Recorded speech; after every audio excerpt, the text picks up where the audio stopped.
While your neighbors are hauling $400 worth of spoiled groceries to the curb after the next blackout, you could be grilling fresh steaks and serving ice-cold beer like nothing happened. Here's exactly how to make that your reality.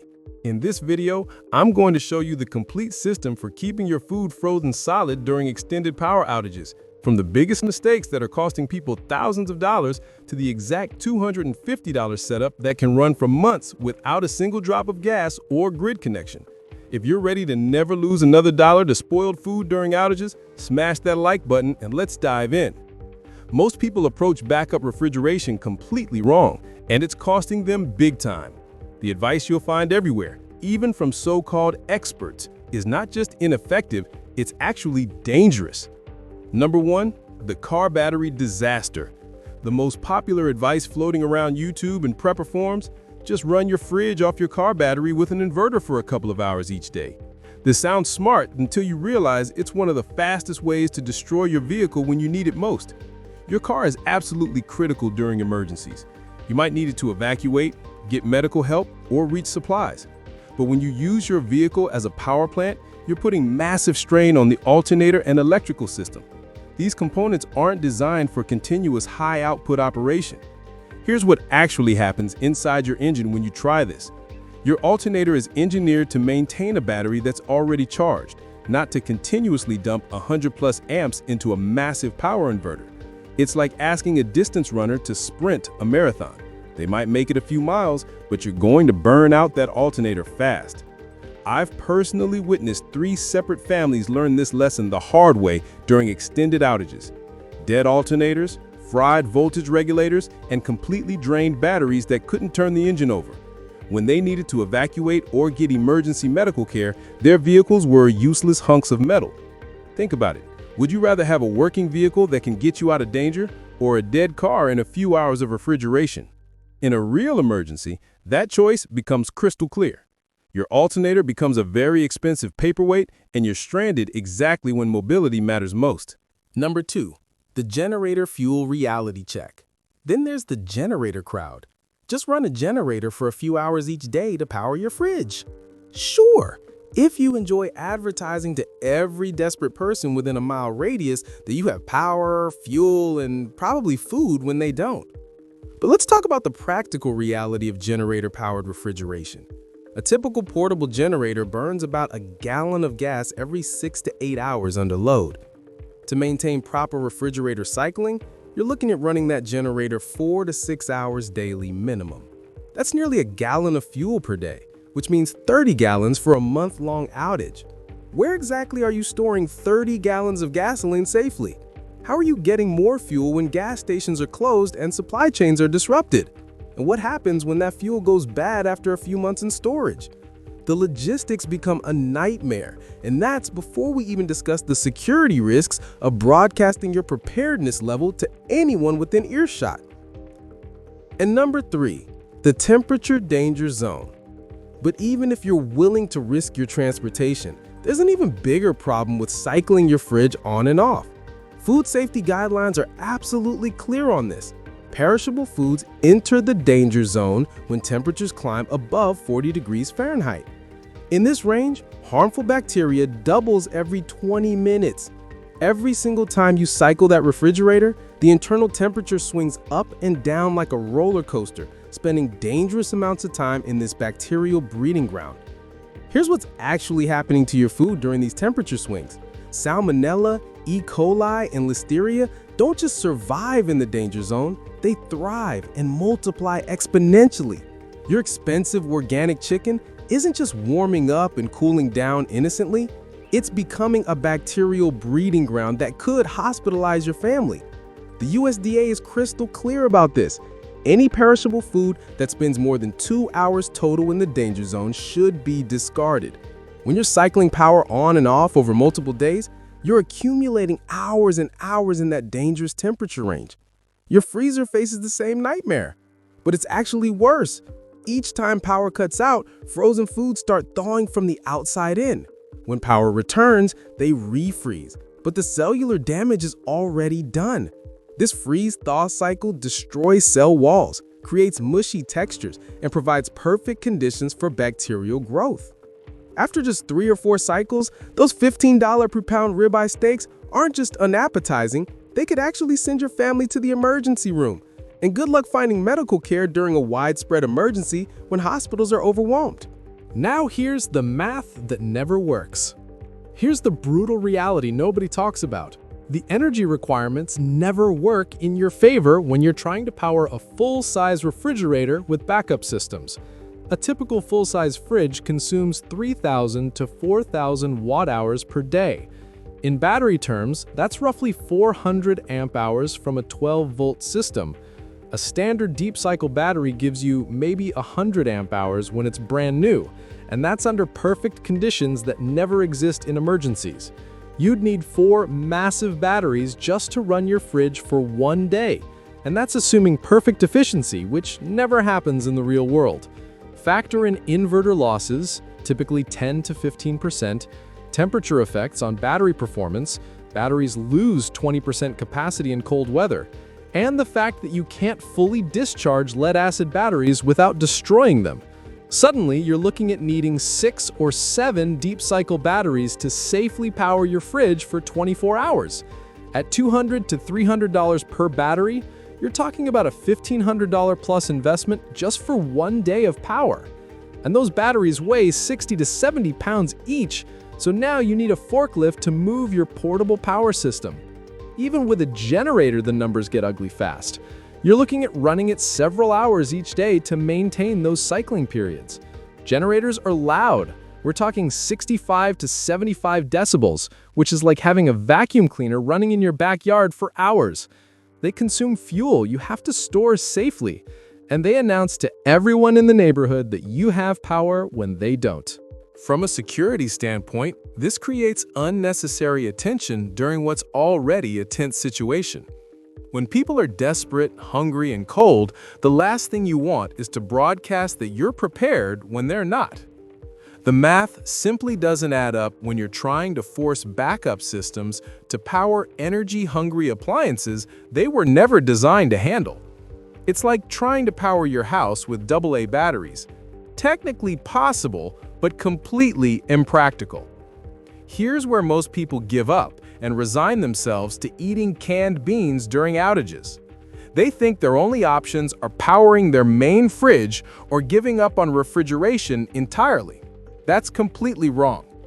The breakthrough solution is actually counterintuitive.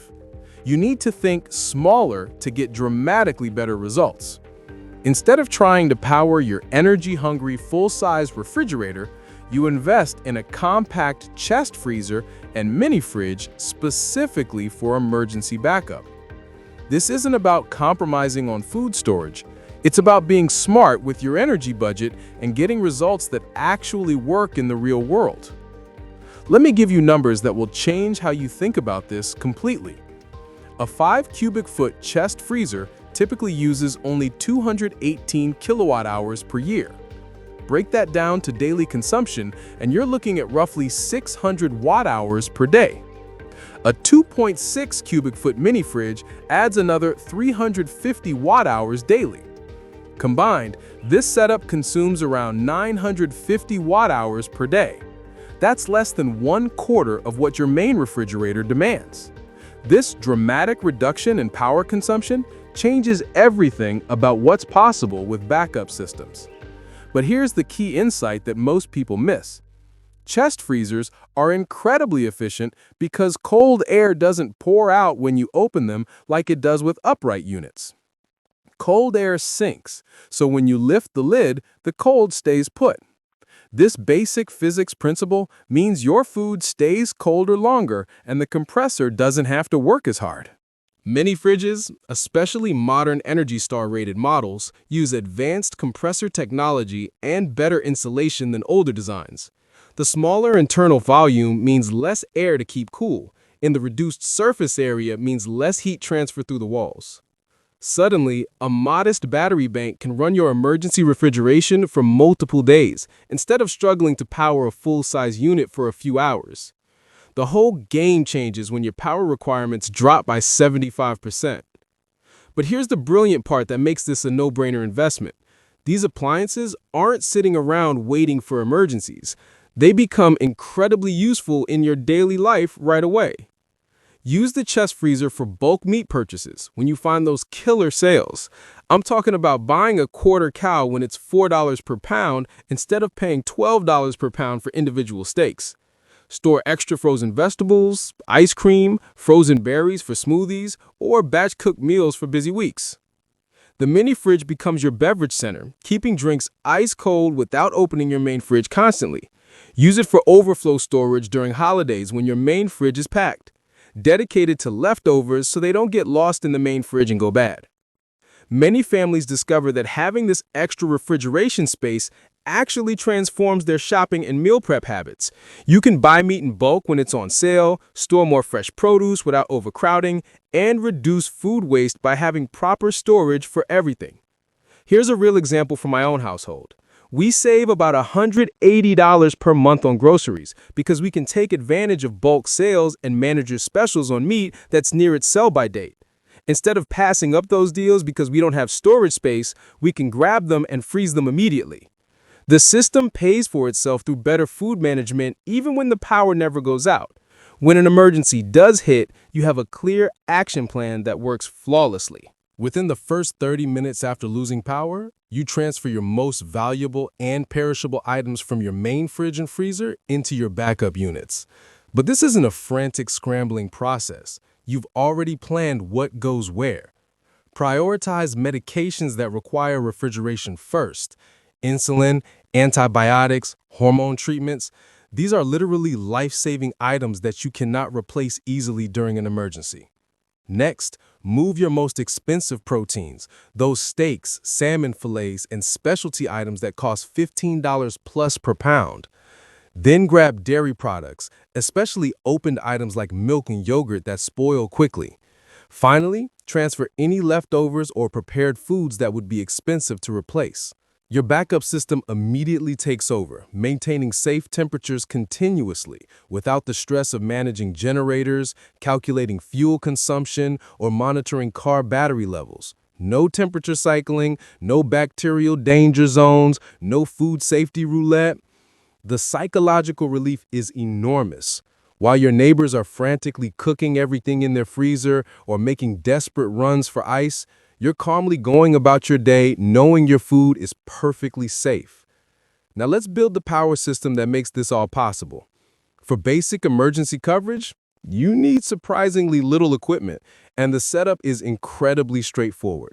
100 amp-hour lithium iron phosphate battery provides enough energy to run both your mini fridge and chest freezer for approximately 24 hours.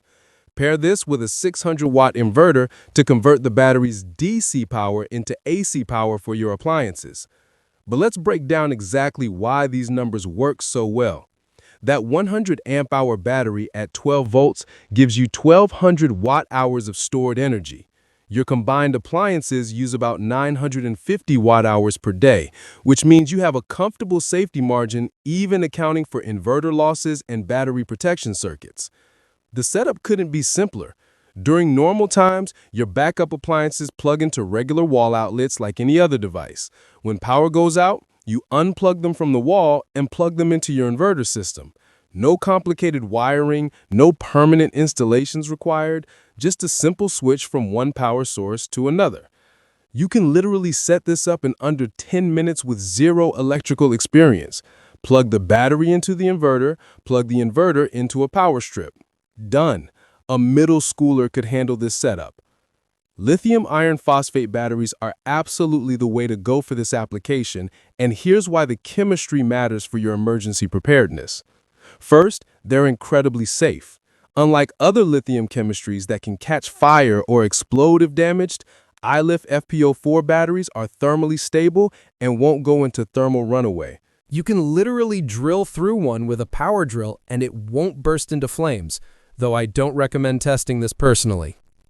Second, they can be discharged much deeper than lead-acid batteries without damage.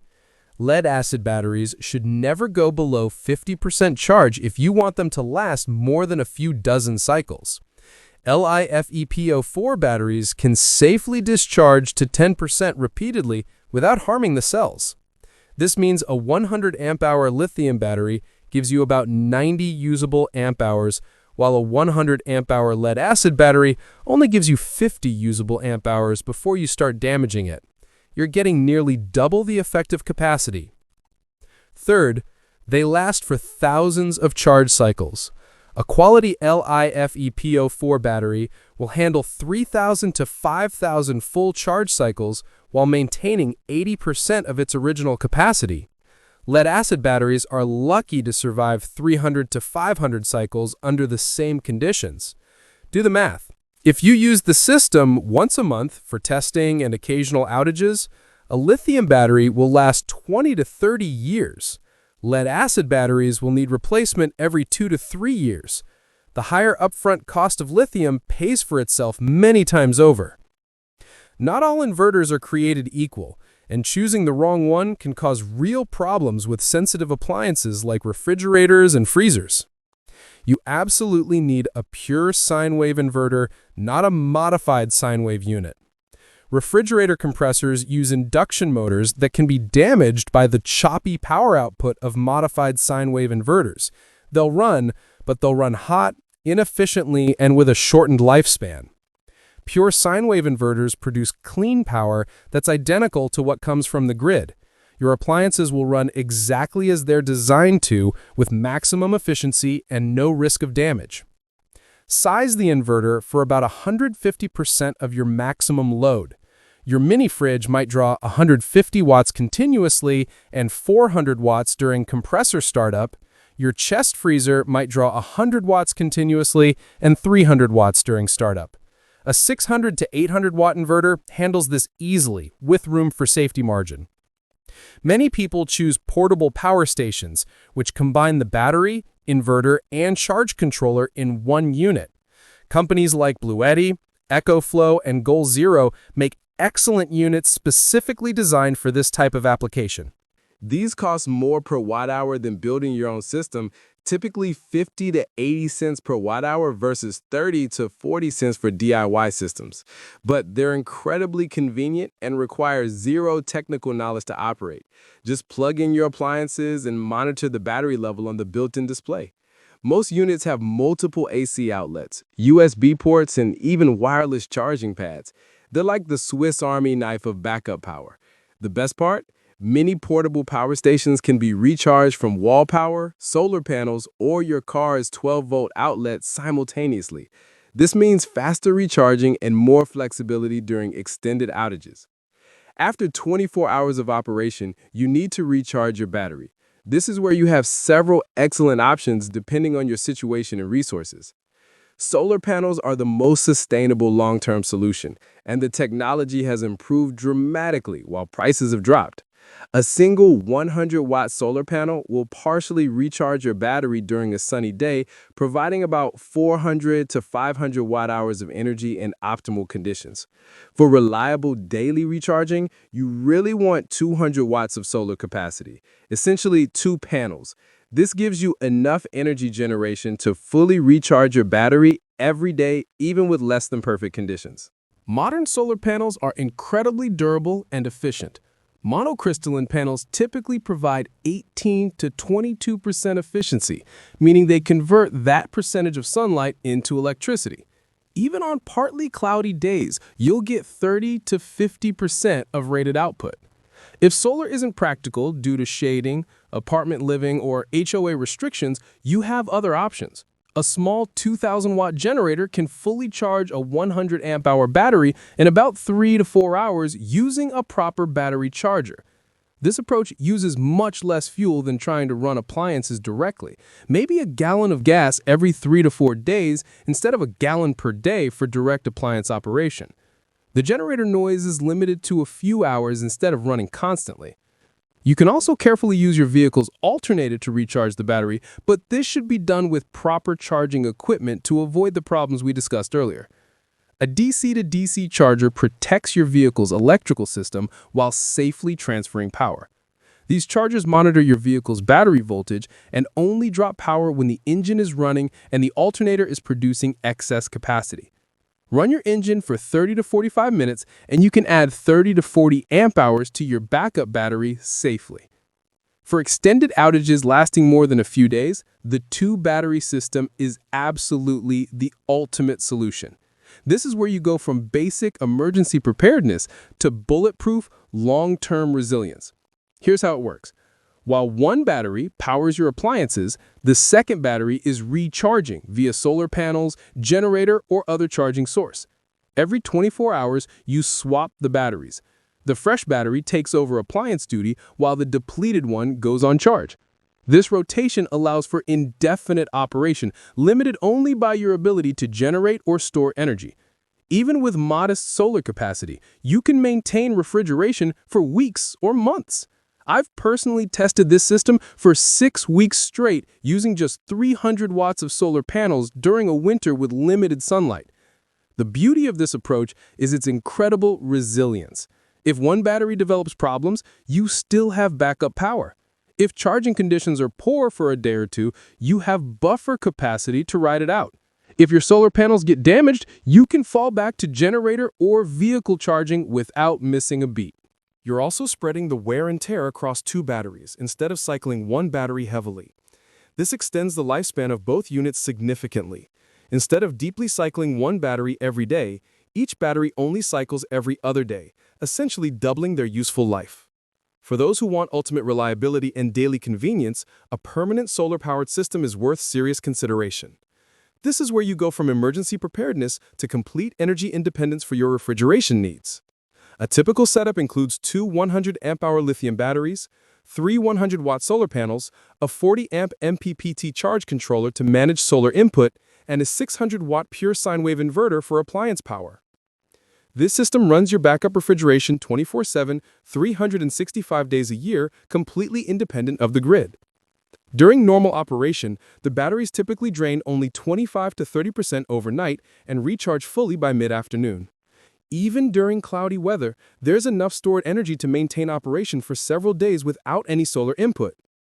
Here's what a typical day looks like with this system. As the sun comes up around 7 a.m., the solar panels start producing power. By 9 a.m., they're generating enough energy to both run the appliances and start charging the batteries. Peak production happens between 10 a.m. and 2 p.m. when the sun is highest. During these 4 hours, you're generating 300 to 400 watts continuously, enough to run your appliances and pump series energy back into the batteries. By sunset, your batteries are typically charged back to 90 to 95% capacity, ready to handle another night of operation. Even on cloudy days, you'll still get 30 to 50% of rated solar output, which is usually enough to break even or gain a little charge. Solar systems perform differently throughout the year, and understanding these variations helps you design a system that works reliably in all conditions. Summer performance is excellent: long days, intense sunlight, and minimal weather interference. You'll typically see 120 to 150% of your daily energy needs, banking extra energy in the batteries for less favorable conditions. Winter is more challenging, especially in northern climates. Shorter days, lower sun angles, and frequent cloud cover can reduce solar production to 40 to 60% of summer levels. This is why oversizing your solar array and battery bank is crucial for year-round reliability. Spring and fall are usually ideal. Good sun angles, moderate temperatures that improve solar panel efficiency, and fewer storms than summer or winter. The real-world performance of these systems consistently exceeds expectations, and I've got data from dozens of installations to prove it. Owners report that their backup appliances run continuously without any intervention, and they often forget they're not connected to grid power until they check the monitoring system. The reliability is remarkable once everything is properly sized and installed. Even 2 solar panels instead of 3 work well in sunny climates like Arizona, Nevada, or Southern California, providing plenty of margin for seasonal variations in sunlight. In cloudier regions like the Pacific Northwest, 3 panels provide better year-round performance. One family in Michigan runs this exact system through brutal winters with minimal sunlight. Their secret? They added a small wind turbine that generates power during winter storms when solar production is low. The combination of solar and wind provides remarkably consistent power generation. From a safety standpoint, proper installation is crucial but not complicated. This isn't rocket science, but cutting corners on safety can create serious hazards. All connections must be properly fused to prevent fire hazards in case of short circuits. Use appropriately rated fuses or circuit breakers on both the positive and negative sides of all major connections. Battery terminals should be covered with insulating caps to prevent accidental contact and potential short circuits. The inverter should be mounted in a well-ventilated area to prevent overheating. These units generate heat during operation, and adequate airflow is essential for reliability and longevity. Never mount an inverter in a completely enclosed space without ventilation. Solar panels need to be securely mounted to withstand wind loads. If you're installing on a roof, use proper mounting hardware designed for your specific roof type. Ground mount systems need concrete footings or heavy ballast blocks to prevent movement during storms. Wiring between components should use appropriately sized cables for the current levels involved. Undersized wiring creates voltage drop, reduces efficiency, and can create fire hazards. When in doubt, go up one wire size. The extra cost is minimal and the performance improvement is significant. These are basic electrical safety practices that any capable do-it-yourselfer can handle safely. If you're not comfortable with electrical work, hire a professional for the initial setup. Most electricians can install a system like this in 4 to 6 hours, and the peace of mind is worth the cost. Modern solar charge controllers and battery monitors provide excellent visibility into system performance. You can track solar production, battery charge levels, and appliance power consumption in real time. Many controllers have smartphone apps that let you monitor your system remotely. You'll get alerts if batteries drop below certain levels, solar production is lower than expected, or loads are higher than normal. This remote monitoring is incredibly valuable for catching problems early. Maintenance requirements are minimal but important. Clean solar panels monthly to maintain maximum efficiency. Dust and debris can reduce output by 10 to 20%. Check battery connections quarterly to ensure they're tight and corrosion-free. Inspect wiring annually for any signs of damage or wear.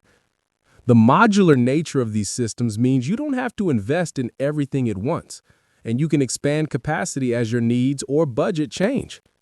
Buy your ability to generate or store energy. Even with modest solar capacity, you can maintain refrigeration for weeks or months. The beauty of this approach is its resilience. If one battery develops problems, you still have backup power. If charging conditions are poor one day, you have buffer capacity to get through it. For those who want ultimate reliability and daily convenience, a permanent solar-powered system is worth serious consideration. A typical setup includes 2 100-amp-hour lithium batteries, 3 100-watt solar panels, a charge controller to manage solar input, and a 600-watt inverter for appliance power. This system runs your backup refrigeration 24/7, 365 days a year, completely independent from the grid. During normal operation, the batteries typically drain only 25 to 30% overnight and recharge fully by mid-afternoon. Even during cloudy weather, there's enough stored energy to maintain operation for several days without any solar input. The real-world performance of these systems consistently exceeds expectations. Owners report that their backup appliances run continuously without any intervention, and they often forget they're not connected to grid power until they check the monitoring system. Even 2 solar panels instead of 3 work well in sunny climates, providing plenty of margin for seasonal variations in sunlight. The systems are remarkably robust and reliable once properly installed. From a safety standpoint, proper installation is crucial, but not complicated. All connections must be properly fused to prevent fire hazards in case of short circuits. Battery terminals should be covered to prevent accidental contact, and the inverter should be mounted in a well-ventilated area to prevent overheating. Let's talk about the real economics, because this investment makes financial sense even before you consider emergency preparedness. System costs. Compact chest freezer, $200 to $250. Mini refrigerator, $120 to $180. 100 lithium battery, $250 to $350. 600-watt inverter, $60 to $100. Basic solar setup, $150 to $250. Total investment, $780 to $1,130 depending on components. The average family loses hundreds of dollars worth of food annually to spoilage and power outages. This system eliminates those losses completely while providing additional benefits. The extra storage capacity enables bulk buying when meat goes on sale, often saving $100 to $200 monthly on grocery bills. Better food organization reduces waste and improves meal planning efficiency. Many families find the system pays for itself within the first year through improved food management and avoided losses, then continues providing value for 10 to 15 years. Don't feel pressured to buy everything at once. Even just a mini fridge with a portable power station makes a massive difference compared to no backup refrigeration. Scale the system to match your needs, space, and budget, but don't let perfect be the enemy of good. Any backup refrigeration is better than none, and any continuous backup refrigeration is dramatically better than systems that cycle on and off. As you plan your backup refrigeration system, think about your family's specific needs. How much refrigerated medication do you need to store? What are your most expensive or difficult to replace food items? How long do power outages typically last in your area? These factors will guide your decisions about appliance sizes, battery capacity, and charging systems. Remember that this isn't just about surviving emergencies, it's about thriving during them. When disaster strikes, you'll have cold drinks, fresh food, and the comfort of knowing your family's nutrition and health aren't compromised. While others are making desperate runs to the store for ice or throwing away spoiled food, you'll be enjoying normal meals and feeling confident about your preparedness.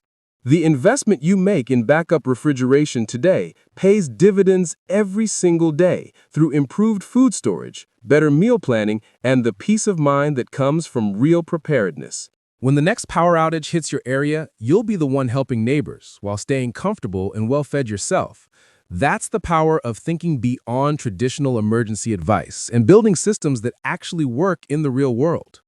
Hit that like button if this changed how you think about emergency refrigeration, subscribe for more practical preparedness solutions, and drop a comment telling me what your biggest power outage challenge has been. What questions do you have about building your own backup system?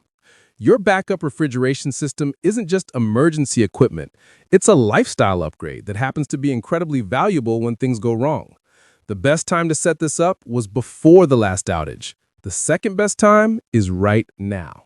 Thanks for watching, and I'll see you in the next video where we're covering backup power for essential medical equipment. Stay prepared, stay comfortable, and remember, a little planning today means a lot more peace of mind tomorrow.